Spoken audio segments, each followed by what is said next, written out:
বনশ্রী রায়মিত্রের কলমে আজকের নিবেদন অপ্রয়োজনীয়। হিমানী পাথরের মূর্তির মতো বসে আছে।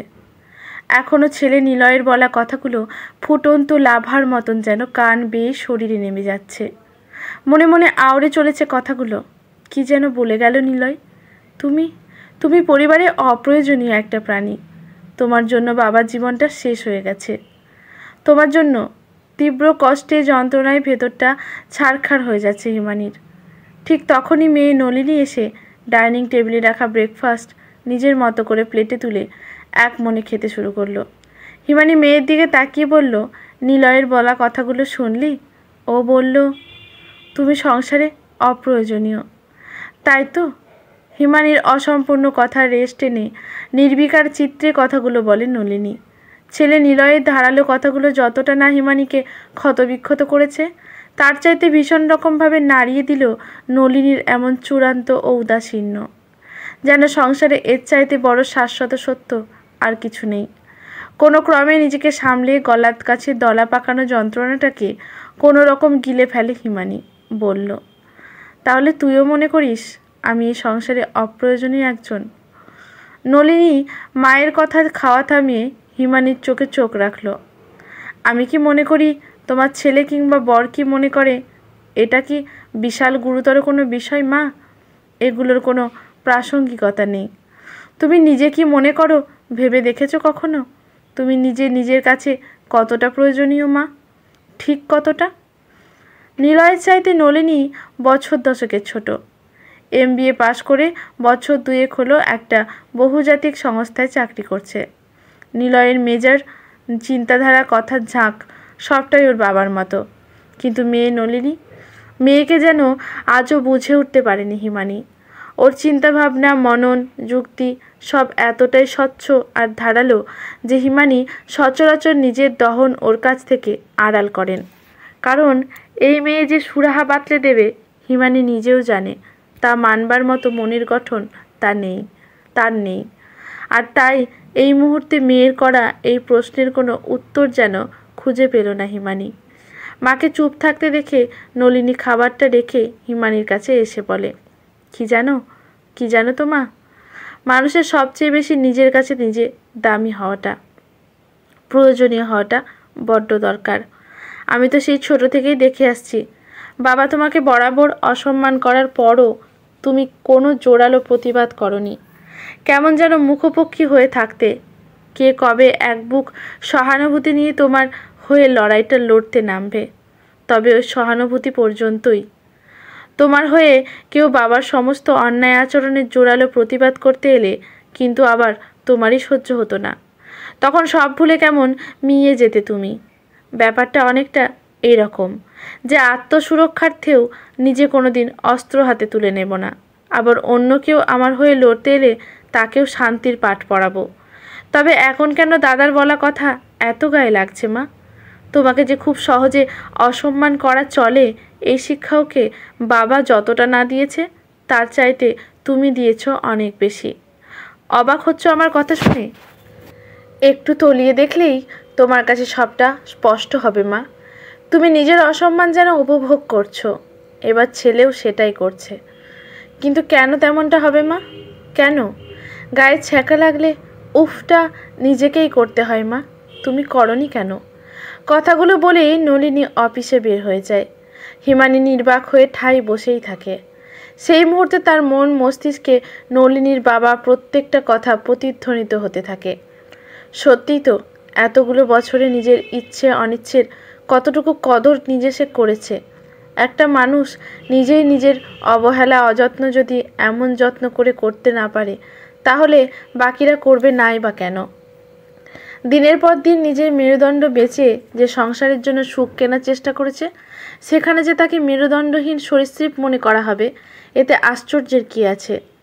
এত সহজ স্বাভাবিক কথাগুলো বুঝতে বিবাহিত জীবনের 35টা বছর পেরিয়ে গেল। মা, তুমি কি নিশ্চিত যে সিদ্ধান্ত নিচ্ছ তা সম্পূর্ণ বিচার বিবেচনা করেই নিচ্ছ? পারবে তো এত কঠিন সিদ্ধান্তে অনড় থাকতে? নলিনীর কণ্ঠে চাপা উদ্বেগ, অথচ হিমানী যেন একেবারে নিস্তরঙ্গ, যেন কোথাও কোনো ছন্দপতন ঘটেনি। ঘরের এটা ওটা নাড়াচাড়া করে দেখে নিচ্ছিল সব গোছানো হলো কিনা। মেয়ের কথার উত্তরে হিমানি কেবল বলল, জীবনে এই প্রথম কোনো সিদ্ধান্ত নিয়েছি, বিশ্বাস কর। খুব ভয় করছিল। গত কয়েক রাত ধরে চোখের পাতা এক করতে পারিনি। মনে হচ্ছিল একটা খাদের ধারে দাঁড়িয়ে আছি। আমার এক পায়ে এগোনো পিছনের ওপর আমার অস্তিত্ব নির্ভর করছে। হাত পা কেমন অবশ হয়ে আসছিল। মনে হচ্ছিল থাক, এই বয়সে এসে আর এত দুঃসাহসী হয়ে কাজ নেই। কিন্তু নলিনী চুপ করে মায়ের কথা শুনছিল। সে বলল, কিন্তু কি মা? কিন্তু তখনই কি যেন সাপটে গালে চড় কষিয়ে আমাকে বলল, তুই সত্যি অপ্রয়োজনীয়, বড্ড অপ্রয়োজনীয়। ব্যাস, তারপরেই আর ভয় হয়নি। মায়ের কথা শুনে নলিনী ভীষণভাবে জড়িয়ে ধরল মাকে।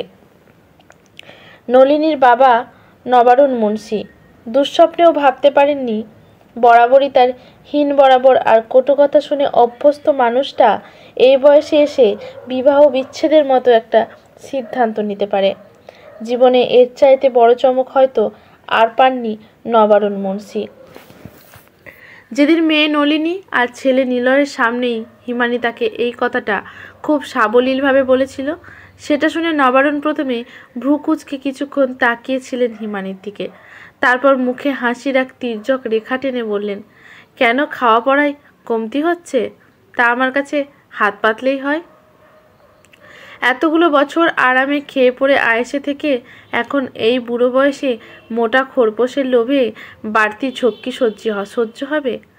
প্রত্যেকটা শব্দের অত্যন্ত ধারালো ব্যবহার আর কথা বলার ঝাঁঝালো ধরনে হিমানির ভেতরে থাকা সমস্ত দ্বিধা, সমস্ত দোটানা যেন একেবারে ধুয়ে মুছে যায়। ও কেবল বলে, খোরপোশ নেব কী করে? কাটাকুটি করতে হবে না? আমি এতগুলো বছর তোমার সংসার সামলে দিলাম, সন্তান মানুষ বড় করলাম, মানুষ তো করতে পারিনি তোমার ছেলেকে, তাই সেই মিথ্যে দাবি করব না। তোমার অকথ্য ভাষা আর মানসিক অত্যাচার সহ্য করলাম, আর এসবের বিনিময়ে তুমি আমার মতো সরীসৃপকে খাইয়ে পরিয়ে পুষেছ, গয়না গড়িয়ে দিয়েছ, থাকবার জন্য জায়গা দিয়েছ। সব কাটাকুটি করার পর কার খাতে কত কম বেশি থাকবে জানি না, কিন্তু আমি চাই না তোমার সংসারে আমার মতো অপ্রয়োজনীয় কিছু আর পড়ে থাকুক। তাই এই প্রয়োজনীয় সিদ্ধান্তটা নিয়েই ফেললাম।